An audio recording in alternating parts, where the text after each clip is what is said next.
Hi అండి. ఈరోజు నేను మామిడికాయ పప్పు వండుకుందామని పప్పు బాగా నీట్గా క్లీన్ చేసుకొని నేనైతే పక్కకు పెట్టుకున్నాను. అందులోకి ఒక మామిడికాయని అయితే తొక్క గీసేసి ముక్కలుగా కట్ చేసుకొని పప్పులో వేసుకుంటున్నాను. నేనైతే టెంకతో పాటుగానే వేసుకుంటానండి. నేనేమో మటన్లో అయినా చికెన్లో అయినా కూడా ఇలా టెంకతోనే వేసుకొని తింటానండి. చాలా అంటే చాలా బాగుంటుంది అలా వేసుకొని తింటే. అందులోని చిన్న టమాటాను కూడా వేసుకున్నాను. టమాటా వేసుకుంటే టేస్ట్ ఇంకా బాగుంటుంది.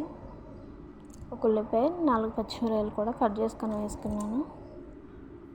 అందులోగా చిటికెడంతా పసుపు కూడా వేసుకున్నాను. టేస్ట్కి తగ్గట్టుగా కొద్దిగా సాల్ట్, 1 టేబుల్ స్పూన్ కారం కూడా వేసుకున్నానండి. కారం వేసుకుంటే ఇంకా టేస్ట్ బాగుంటుంది, కలర్ కూడా బాగుంటుంది పప్పు. నేనైతే గిన్నెతో పాటు పెట్టేసి ఉడికించుకుంటున్నాను. నాకు కుక్కర్లో వేయలేదు కాబట్టి టైం పడుతుంది.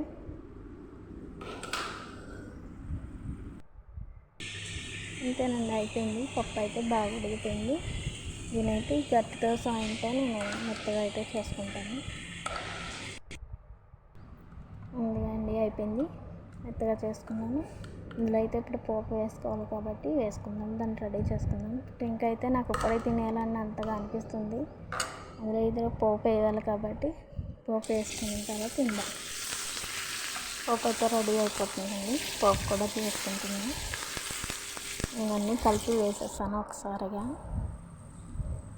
ఓకే, రెడీ అయిపోయింది. అందులో వేసుకొని బాగా కలిపేసుకొని అంతేనండి, పప్పు మామిడికాయ రెడీ.